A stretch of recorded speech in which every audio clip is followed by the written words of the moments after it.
Cole Frederick being pressured, passing, but he's got Jahi Brown wide open. Yeah, touchdown! Down the sideline, touchdown. Here's a handoff to Brian Robinson once again with a stiff arm. He's across midfield to the 45, 40, 35, 30, 25, 20. Brian Robinson up the gut this time, and he will go! Touchdown, Patriots! Hello and welcome to the inaugural episode of the Hillcrest Football Review with Coach Sam Adams. I'm Brent Jones, along with, of course, Coach Sam Adams. We've just completed Week 1 against the Opelika Bulldogs, the number 4 team in the state. Tough opponent, as we talked about, to start out the season, Coach, but I personally thought the team did a great job and showed a lot of promise. What were your thoughts after Week 1? Well, I thought we showed a lot of promise, just like you said. The things that I was worried about happening with an early season game happened, but we made some plays, and I feel like as a group right now, we're closer to being a good football team at this point in the season than we were last year at this point. And if you have to have those growing pains, now's the time to do it, right? That's right. That's right. All right, we're going to come back and take a look at the highlights from Friday night's game and have comments from Coach Adams as we go along right after this. Stick around. We'll be right back. We can get a player up here. Oh, that's good stuff. All right, perfect. Prepare a Wiley Valley graphic. Do you want me to start the stream? Start the stream. Camera 3. Beautiful. We're coming in on 1.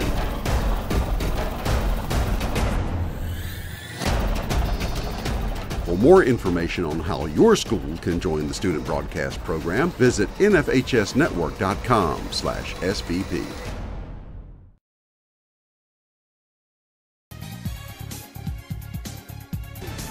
Welcome back to the Hillcrest Football Review with Coach Sam Adams. Let's get straight into the first quarter highlights. Of course, our games being brought to you each Friday night on the NFHS Network. That's nfhsnetwork.com if you'd like to join us for the broadcast. Captains for the game there, Coach. You're big offensive and defensive senior leaders. You won the toss, and I've noticed you have a pattern of electing to receive regardless of the situation. We generally do. We feel like we want to always get the ball first and get that first score and try to get some early momentum. All right, the team making its way onto the field, and here we are with the kickoff. You did a good job with the kickoff returns, I thought. We did. That was probably the most solid of our special teams. We had one good punt return that'll show up later on also. Here we have the first play of the game, which was a successful first play, which I know is important. Yeah, we're trying to get Brian Robinson as many touches as we can early on and get him involved in the game. And this first drive was really big, almost a touchdown right here. Yeah, good. Torrin Mayhew played really well there. Good shot to him. I was really proud of him in his first start. And the team just drove right on down the field, and I believe it is this play where Cole rolls out, and he finds a man down the field. Yeah, this is a really athletic throw by Cole. He kind of switched the ball from his left hand to his right, and it was a really nice read, and Jahi had nice acceleration and ran away from him there for the score. Now you had to be feeling good getting a touchdown that first drive of the season. That's right. That's right. That first one's always tough. It instills a lot of confidence in the team, I know. It does. It does. But you're playing a good football team, so you know that they're not going to lay down and die, as we'll see here on this upcoming drive. Absolutely. We expected a lot of swings in the game, and I think that held true. 6A team in the state. That's so, what a great start. Here we are with Opelika with the ball on your wide side of the field, about the 25-yard line, and the touchdown pass here we'll see down the sideline. Yeah, their quarterback was a really good player. I was very impressed by him. They had really a lot of weapons everywhere on offense, and I thought, after the initial drive here, first couple drives, we really held our own a lot better on defense. Oh yeah, definitely, especially in the second half. Of course, the extra point was no good, so you had the lead 7-6. There's another good kickoff return. Yeah, on kickoff returns, I felt like we were 1 or 2 guys away from popping more than one of those. So I think next week will be even better. 4-yard line, nice return there by Brian Robinson. All right, of course, that drive stalled, and you were forced to punt here. And you were talking about how the special teams, as we'll see later on in the highlights, turned out to be the thing that really got to us. Yeah, it did. This first one was really not too bad. We do a pretty good job of getting down and cover, and a guy runs all the way across the field for about a 7-yard return, so we're fine with that. Down the 42-yard line. Second down and 10. Okay, so with Opelika with the ball again, and this was for a touchdown, but there was a hold called here, pretty much a tackle. Yeah, he tackled him pretty good there on the 40. But Kyle Fortenberry, the guy that did run it in, he's a really good player. I believe he's a South Alabama commit right now, and just one of those many weapons they had on offense. And this is one of the things that we saw quite frequently from them that I'm sure their coach is working on with them. A lot of flags for Opelika. Sure. First punt return of the game for us here. This was a good punt return by Caden Campbell. We had a lot of big blocks on here. Unfortunately, we had a misinterpretation of a rule by one of the officials. So that cost us a little bit of field position there, and we would have liked to come out of this drive with some points. Yeah, would have had the ball at the 16-yard line and started back behind the 30 after the unsportsmanlike conduct. I believe he took his helmet off. He was on the sideline. Is that what happened? Well, that's not actually what happened. Well, we don't have to get into it. It's okay. But anyway, an opportunity here that was lost. Yeah, we had a negative play on first down, and this punt was actually a really good one by Carson Williams, knocking it out on the 1-yard line. And that could be a weapon for this season. That's right. That was really nice execution by him. Unfortunately, their offense answers and puts together a 99-yard drive on us here. Yeah, here we are right here. I believe this is the touchdown. Yeah, down the sideline, I guess behind the secondary. Yeah. Our corners just got to react and flip his hips a little bit more. I think he was a little bit overtaken by the speed of the game early on, but he settled in a lot better as the game went on. So that gives Opelika their second score of the game, and they make it here, making it 13-7. But as we saw last year, no quit in your team. They're going to fight right back here in just a second. We'll see. That's one of the things we really take pride in, is reacting well, whether we're up 14 or down 14. Out to the corner. Here's another. It was a really nice kick by Dean Reynolds there, exactly where we want to place it. And again, we've got them backed up and into good field position for us. And then, as you see, that's when the monsoon arrived. Boy, that's a difficult situation. Let's talk about that for just a second. How do you handle the team in the locker room when you have such a long delay? Had the same thing last year. It's got to be difficult. It is very difficult. There's always kind of that fine line you're walking. You don't want them to be, absolutely silent for an hour and a half like it was. So you give them a little bit of freedom, and you just want them to stay as loose as possible in there, really. The fans were patient, and most of them came back to watch the rest of the game. I was very impressed with that. We didn't leave till almost midnight. They had a fourth down situation here. Your defense held, and they did the quick kick and really put you up against your backs against the end zone. Yeah, that's one of the things that they can really do with their quarterback being a good punter. Is just punting with him in an offensive set. So, speaking of punting, we got into a situation here with the rain where we kept trading punt after punt. So that's what we're looking at right here. Yeah, the conditions made it difficult to throw the ball for either team, really. And so it was kind of a grind it out and see what happens. Play right here. Yeah, that's really just a bad decision there. But I know Kagan will learn from it, and I'll be very surprised if that was to happen to him again. So after the muffed punt, Opelika was able to take advantage and a little sweep around right in, score a touchdown here. The goal line, and that will be a touchdown. To their advantage in the punt. And so trailing 20-13, kind of a risky scoop there by Brian, but he handled that one okay. Yeah, he did a decent job of just maintaining possession of the ball and getting what we could get. Offense stalls again, another punt, and this time one of those unfortunate special team situations. That's right, yeah. We kind of had 3 errors on one play there on that punt, and if any of the 3 would have been corrected, we probably would have been okay. But again, that's one of the things, we look at it on film Sunday with the kids, and I think we'll correct it. And then immediately, Opelika takes advantage with a little trick play. Yeah, it's similar to the one that we're going to hit Jahi on in just a little bit. But good job by their coaching staff of kind of recognizing a good matchup for the trick play.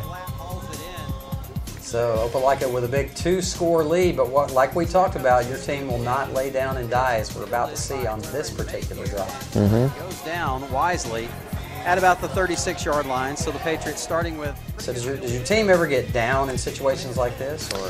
You know, I felt like for the most part we held in there and stayed pretty positive with them. You never, you're always kind of worried the first game of the season just with live action because the speed of a game is always greater than the speed of practice. Right. And you know, I think that was a little bit of a factor early on, but. Really, we settled in a little better as the game went on. To me, this was the best drive of the game, and your offense, your line is really driving them off the ball and allowing Brian an opportunity to make some good runs here. Yeah, our line really grew up through the course of the game. I think early, especially, you know, with 4 out of the 5 guys up there making their first start, it was a lot to handle for them, but I think they settled in nicely. Another beautiful athletic play there by Cole Frederick. It was. That was a really nice throw and catch. Kind of a similar play to what they scored on. Right. And with about a minute left in the half, we scored the touchdown to make it 27-20 at halftime. What were you thinking going into the half? Well, we had positive momentum going into halftime. I liked where we were. You know, we just had to, if we would have held true on our special teams, I think we would have been in good shape moving forward to the second half. All right, so second half action starting right here. And one of the disadvantages of taking the ball first is you always have to give it up first in the second half. That's right. That's right. Yeah, we missed a couple tackles right here, and their number 10, Tanner Blatt, he was the best player on the field last Friday for either team. But he's not the one with all the stars beside his name. That's correct. That's correct. He blocked the punt, returned the kick, caught the touchdown pass. I mean, he did it all. He is a really good player. Yeah. So back now to 2-touchdown lead for Opelika, and a couple of opportunities we're going to see here that your team had to get back in the game, but just unfortunately couldn't get through those opportunities. Yep, that's right. We really couldn't overcome ourselves at times in the second half. And of course, we got into another punt trading situation through the midway through the third quarter and into the fourth quarter. Start with some poor field position here. Right. Again, with their quarterback being able to punt it out of an offensive set, it really puts us in a bind. But we did answer well coming out of the end zone. Here, good, nice run by Brian Robinson. That was well blocked up front. Again, part of our offensive line just really coming together as the game went on. Offense stalled after getting some breathing room and had to kick it back to them. And this was an interesting situation right here. It was. Tempers kind of flared there for them, and yeah, they flagged it. The officials did a nice job of throwing the flag on that one. I thought Kagan did a good job of maintaining his cool in that situation. He really did. He really did. That says a lot, especially for a younger guy. And then here's where your team made a big play on special teams, blocked the punt. Yep. This is a nice throw here by Cole Frederick, especially with the conditions as they were. I think he kind of had the shot put it out there, but he got it there. Good gainer here, would have been down inside the 10-yard line. I think this is the one we had the penalty on, got backed up a little bit. Yeah. But then got it right back. We did. It's another tough run. They did a great job of breaking the one-on-one tackles. And then here we have a little bit of a mental lapse, and just don't come up with the snap on the shotgun snap there. Yeah, that was difficult, and I thought Brian had recovered it there too, but obviously he wasn't able to secure it. Right.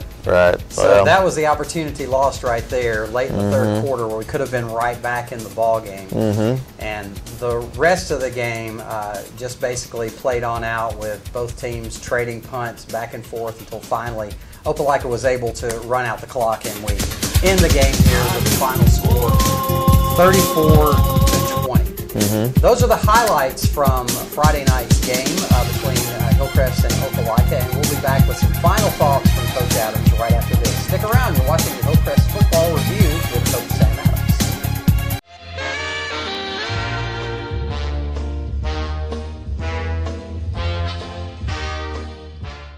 Thanks, guys. I'm here with Mr. Hargrave, the new band director, to find out what his expectations are for the future at Hillcrest. How do you plan on keeping the crowd motivated during the games? Well, we plan on going to all the ball games, being there even when it rains out. and we plan on being a part of everything we can, playing as much as possible. What we'd like to see is the student section get involved with everything the band does on a daily basis. When we play, get up, sing with us, play with us. One of the biggest things we're doing is at the end of every ball game, the band is singing the school's alma mater. And we would love for everyone to stay, the student body to stay, to be a part of that. If they don't know the words, they can come get the words. But we want to build a tradition at Hillcrest of pride in the program. And we feel like doing that through the alma mater will make a big difference. How do you plan to improve the program? Just like the alma mater, adding the alma mater is one improvement, but we want to continue to strive for excellence. Our history, a rich history, especially the last 10, 15 years, has been just one of great things, and we want to continue that greatness, taking the wind ensemble places, taking our concert band places. We don't want to just exclude our top ensemble to things. We want to take our ensembles to everything they can possibly be in, and not just be Tuscaloosa local, but be worldwide known. What changes are you planning on making?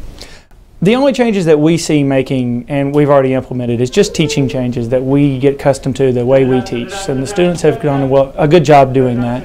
On a daily basis, we work all the time to adapt to what is new. Students are changing every day. Teachers are changing every day. Technology is changing every day.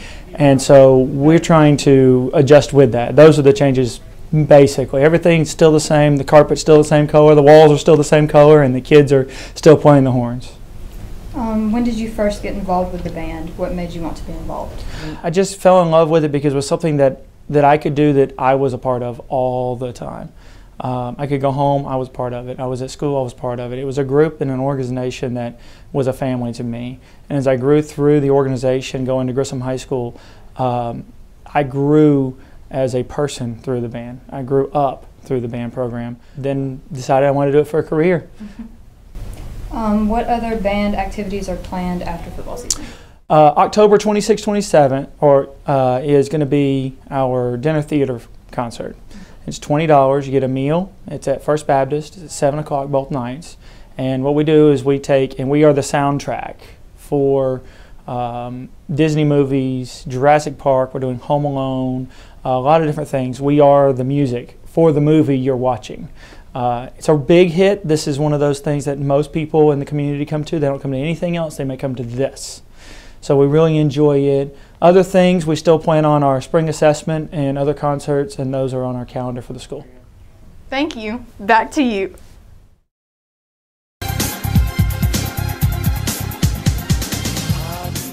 Okay, welcome back to the Hillcrest Football Review. Coach Adams, 0-1 to start the season, but 0-1 on the surface looks a lot worse than 0-1 is in reality for your team, right? Yeah, I thought a big positive out of the game is we really matched their physicality, and that's a trademark of Opelika football. I got a great deal of respect for the way they play the game, their coaching staff, and you know, we didn't bat an eye, we didn't back down, and the mistakes that we made that were the difference in the game were all very, very correctable. Right, and no rest for the weary coming up against Oak Mountain, one of the top teams in 7A and even larger classification. What are your thoughts on that game? We know what to expect from them. You know, we played them last year in a really close one here. That game last year was a lot like the one that we just watched, our Opelika game this year, where it was a lot of missed opportunities.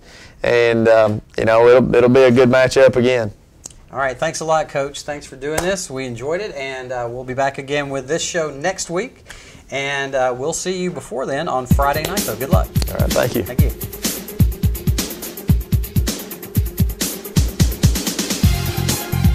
They can get that going again here tonight. Here come the Patriots. And he was at the 30, the 25, the 20, He'll score. the 15, 10, 5, touchdown. Yeah. Torrin Mayhew on the pass from Cole Frederick, wide open across the middle, and the Patriots with a chance to regain the lead.